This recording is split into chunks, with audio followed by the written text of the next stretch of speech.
It began with a fire. A blaze in the quiet Wisconsin marshlands, and the lifeless body of a man found lying face down in the soot. No burns. No clear injuries.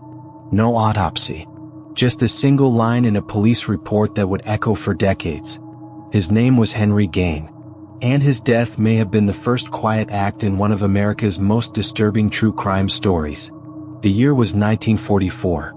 The small farming community of Plainfield, Wisconsin was isolated, flat lands, endless fields, and neighbors who kept to themselves. On the edge of town sat the Gein family farm. From the outside, it was just another weathered farmhouse. Inside, it was a world of strict religion, control, and growing psychological fracture. Ed Gein lived there with his older brother Henry and their devout, domineering mother, Augusta. Augusta's word was law. Her sons were raised under constant sermons about sin, women, and damnation.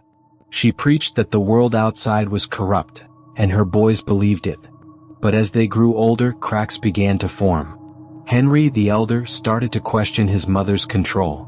He criticized her harsh views. He urged Ed to distance himself, to build a life beyond the farm. But Ed didn't want to hear it. Ed idolized Augusta. Her approval meant everything. Henry's doubts were a threat, not just to their family but to Ed's fragile sense of self. In the spring of 1944, the brothers were burning away brush in the marshes behind their property. A routine task that turned into a mystery that's never been fully solved. The fire spread. Smoke filled the air. Henry disappeared. Hours later, searchers combed the land. It was Ed, not anyone else, who led them straight to his brother's body. Henry was lying face down, strangely untouched by the flames that had supposedly killed him. There were no burn marks. No signs of struggle, at least none officially recorded. His death was quickly ruled accidental asphyxiation. Case closed. Or was it? What investigators didn't do is almost as shocking as what they found. There was no autopsy. No follow-up investigation. No deeper questions asked. Henry's bruised head was dismissed. And Ed, the quiet, unassuming younger brother, was never seriously questioned. This would be the first time Ed Gein's name brushed against something sinister, long before the world would discover what he was truly capable of. In the years to come, the Gein farmhouse would become a site of unspeakable horrors. But it all starts here, with a fire, a body, and a mystery buried beneath the ashes. Could Henry's death have been more than just an accident? And if so, what drove Ed Gein to turn on his own brother? On a cold spring evening in 1944, the Gein brothers set out to clear land on their farm. It was a simple task: burn away brush in the marshy field, keep the fire under control, and return home before dark. But what began as a routine job quickly spiraled into something far more unsettling. The fire spread faster than expected, fueled by dry grass and a sudden wind. Flames licked the night sky, casting an orange glow that could be seen for miles across the flat Wisconsin landscape. Ed and Henry were separated in the confusion. Ed returned home later that night and alerted the authorities, telling them that his brother had vanished in the smoke. A local search party gathered, armed with lanterns and flashlights. They combed the fields for hours. Strangely, it was Ed himself who led them directly to Henry's body. There had been no clear trail. No clues indicating where Henry might have gone. Yet Ed walked straight to the exact spot. Henry's body lay face down in a patch of burned ground, but something about the scene didn't make sense. His clothes were undamaged. His body bore no signs of being burned. The official explanation was asphyxiation, that he had inhaled too much smoke and collapsed. But many in the search party quietly wondered how a man could die of smoke inhalation while showing no visible damage from the fire raging around him. What troubled some locals even more was the detail that Henry's head showed bruising. This was noted at the time but quickly brushed aside. No formal autopsy was ever conducted. The coroner listed the death as accidental, and the case was closed with remarkable speed. Behind the scenes, investigators never questioned Ed extensively. At the time, Ed Gein was seen as a quiet, harmless man, socially awkward but dependable. No one imagined he could have played a role in his brother's death. In the 1940s, in a small rural town, police procedures were often informal. If something seemed like an accident, it was treated as one. Yet over the years, this night has become one of the most debated moments in the Ed Gein story. Did Ed discover his brother's body by chance? Or did he know exactly where to find it because he had been there when Henry died? Some crime historians believe Henry's death marked a crucial turning point in Ed's psychological decline. Henry had been the only person who openly challenged their mother's teachings. If Ed saw his brother as a threat to his devotion to Augusta, the fire may have provided a convenient opportunity to remove that threat permanently. There was no investigation into Ed's possible involvement. No interviews with neighbors about the brothers' relationship. No attempts to reconstruct what happened in those critical hours between the fire breaking out and Henry's body being found. Decades later, when Ed's future crimes shocked the nation, investigators looked back at this night and saw it not as a tragic accident, but as a missed warning. The unanswered questions remain chilling. Why was Henry's body unburned? How did Ed lead searchers straight to the exact spot in the dark? And why was the case closed so quickly? The night of the fire was more than just a family tragedy. It was the moment where a mystery took root, a mystery that would linger long after Plainfield stopped smoldering. To understand the mystery surrounding Henry's death, you have to understand the force that shaped both brothers. Their mother, Ed Gein. She was the unchallenged center of their world. Her strict religious views, relentless control, and emotional dominance created an environment that warped everything around her. Augusta saw the world as a place of sin and corruption. In her eyes, women were instruments of temptation, destined for damnation. She preached daily to her sons about morality, sin, and eternal punishment. Church services were mandatory and the Bible was quoted like law. She didn't just demand obedience, she demanded devotion. Henry, the older brother, began to quietly resist this control as he grew into adulthood. He saw how isolated they were on the farm. He started socializing more, working odd jobs outside their property, and questioning his mother's teachings. He even spoke to neighbors about Ed's unhealthy attachment to Augusta, describing it as unnatural. He worried about Ed's inability to form connections outside the family and how Augusta's grip seemed to tighten as they got older. Ed, on the other hand, worshipped his mother. Her approval was everything. He never dated. He avoided friends. He obeyed without question. In Augusta's eyes, Ed was the loyal son. Henry was the rebellious one. The tension between the brothers grew. Some neighbors later recalled hearing arguments coming from the farmhouse. Henry's criticisms of Augusta's beliefs didn't just challenge her authority, they threatened Ed's entire identity. Augusta had raised Ed to see the world through her lens, and Henry's doubts planted seeds of conflict that Ed could not accept. Augusta's control extended far beyond religious teachings. She isolated her sons from the community, controlling their finances, movements, and relationships. They lived in a world where her word was absolute truth. Any challenge to that truth was seen as betrayal. Psychologists who later studied Ed Gein's life often point to this dynamic as a key turning point. Augusta's domination created two paths, Henry's growing resistance and Ed's deepening submission. When those two paths collided during the fire in 1944, the outcome may have been inevitable. After Henry's death, Augusta didn't publicly express much grief. Reports suggest she accepted the death calmly, framing it as God's will. For Ed, this moment seemed to deepen his bond with her. With Henry gone, there was no longer anyone to question her teachings or challenge Ed's loyalty. This shift had profound psychological consequences. Henry's death removed the one person who had pushed back against the family's insular world. Ed was now alone with Augusta, free from opposition, fully immersed in her worldview. This isolation would intensify after Augusta's own death, but even before then, the balance inside the Gein household had changed forever. Some criminologists argue that this was the moment Ed's psychological descent accelerated. The death of Henry, whether accidental or intentional, eliminated the only moderating influence in Ed's life. It left him trapped in a closed loop of devotion, guilt, and repression, all under Augusta's unrelenting moral authority. The mystery of Henry's death can't be separated from Augusta's influence. Her beliefs shaped the brothers' identities. Her dominance fueled their conflict. And her control may have set the stage for the fatal events of that night. Understanding Ed Gein isn't just background, it's the key to understanding why the fire and Henry's death still raise questions to this day. In most suspicious deaths, especially those involving family members, a formal investigation follows. Interviews are conducted, autopsies are ordered, and timelines are scrutinized.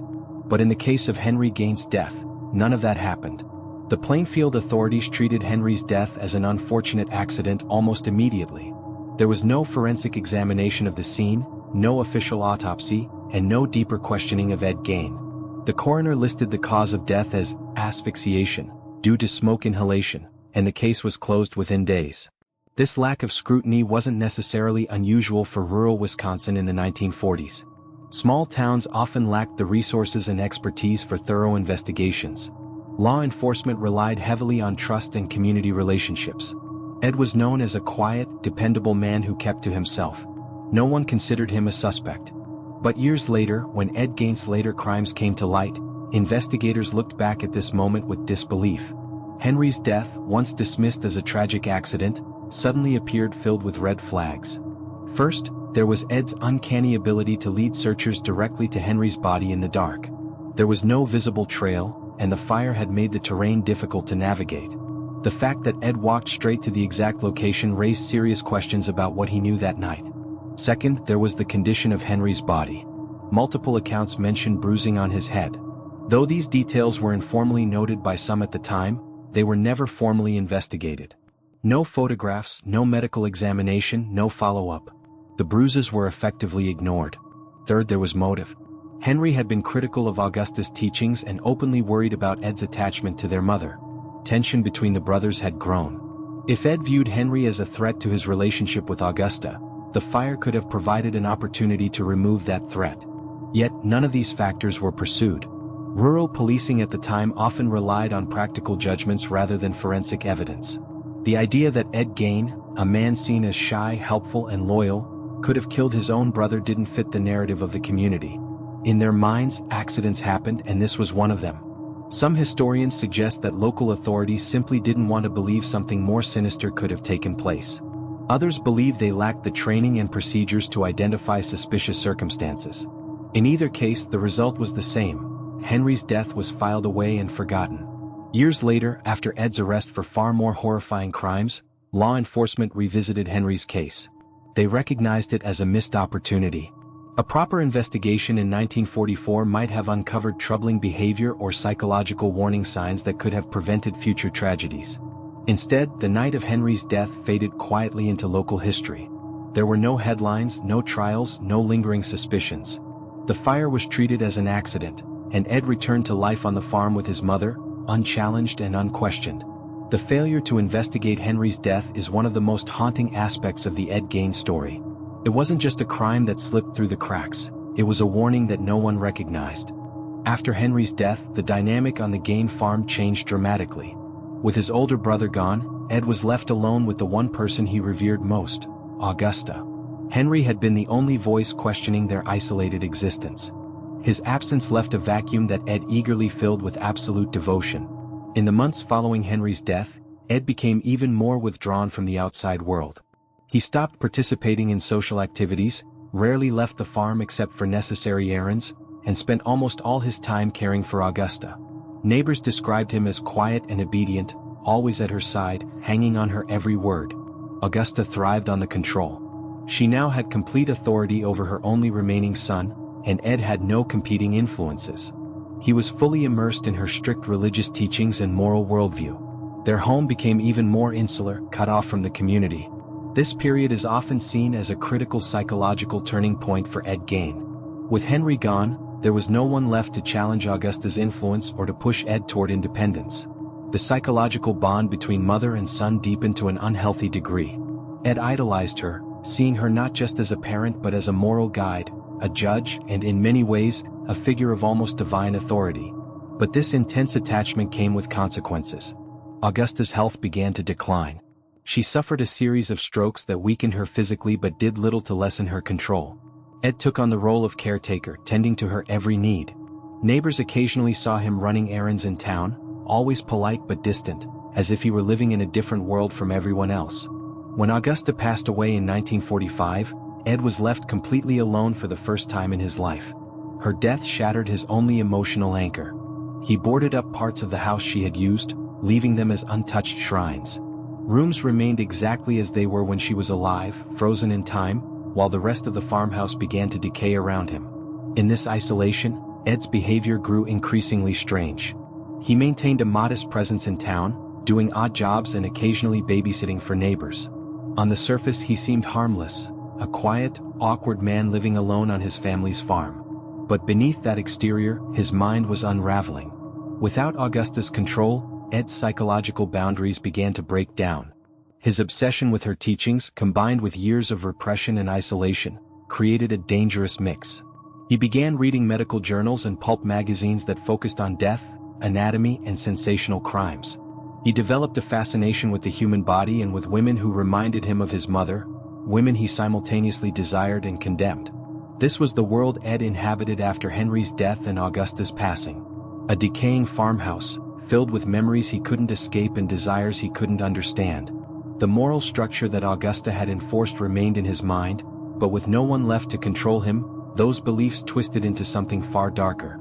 The years following Henry's death weren't just quiet chapters in Ed's life. They were the years when isolation, grief, and psychological damage deepened, setting the stage for the horrifying acts that would one day make Ed Gein a name synonymous with American true crime.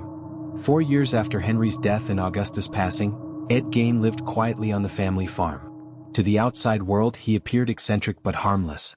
He did odd jobs for neighbors, worked as a handyman, and was even trusted to babysit children. In a small town like Plainfield, people tended to overlook quirks, and Ed's quiet nature made him easy to ignore. But over time, small details began to unsettle some of the townspeople. Ed's farmhouse, once managed under Augusta's strict standards, had become increasingly dilapidated. Windows were boarded up. Parts of the home were left to rot, while other rooms remained eerily preserved as if Augusta were still alive. Few were ever invited inside, and those who were described a strange, unsettling atmosphere. Neighbors also noticed Ed's growing fascination with death and crime. He was a frequent visitor to the local hardware store, the library, and secondhand shops where he collected books and magazines about anatomy, Nazi experiments, cannibalism, and sensational murders. These obsessions were well known, but most dismissed them as harmless eccentricities. Occasionally, Ed made strange comments that hinted at a darker mindset. He spoke about grave robbing in a casual, almost joking way.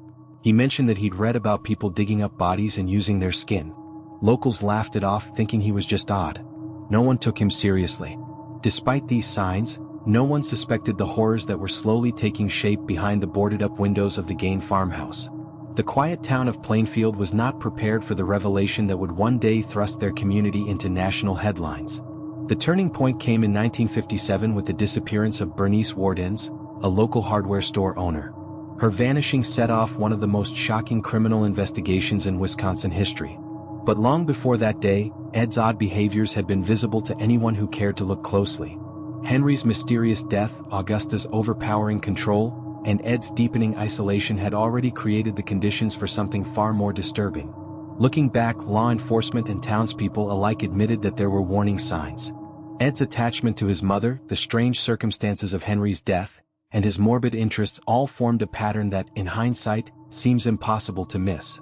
But at the time, in a quiet rural community, the idea that someone like Ed could be dangerous didn't fit their expectations.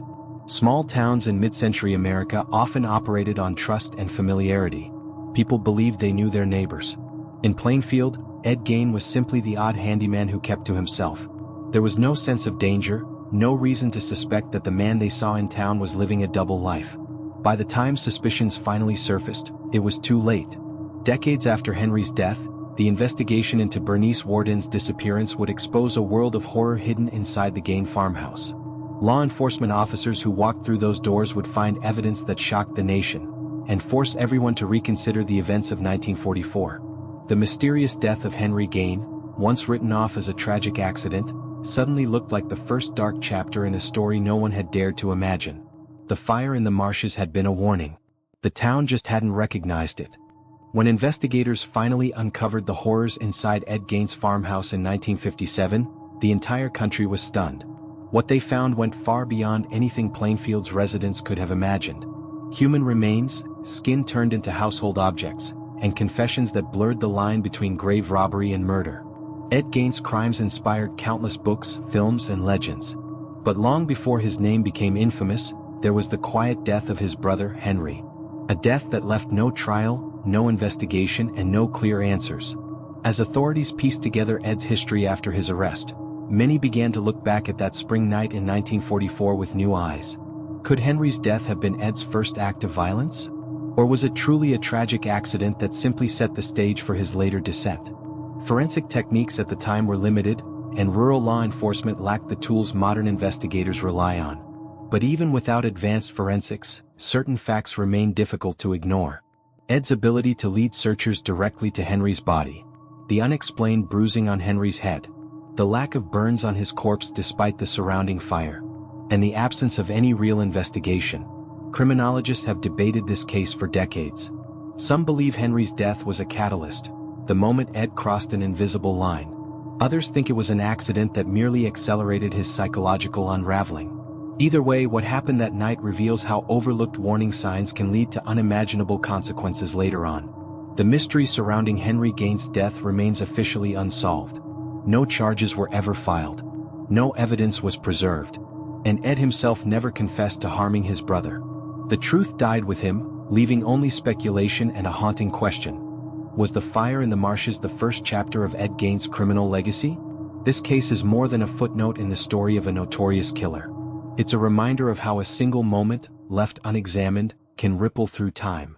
If the investigation in 1944 had been thorough, the trajectory of Ed Gein's life, and the lives he would later destroy, might have been very different. The story of Henry's death challenges us to look closer, to question what seems ordinary, and to recognize that sometimes the first signs of evil are the quietest. Now it's your turn. Do you think Henry's death was an accident, or Ed Gein's first murder? Could a proper investigation in 1944 have stopped what came next? And what other details from this case stand out to you the most? Share your thoughts and theories in the comments. We'll be reading through and responding to the most compelling ones. And if you found this story gripping, make sure to like this video, subscribe, and turn on notifications. We're building this true crime channel from the ground up, and with your support we can grow it into something massive. Every comment, every share, and every subscription helps bring more chilling cases like this to light.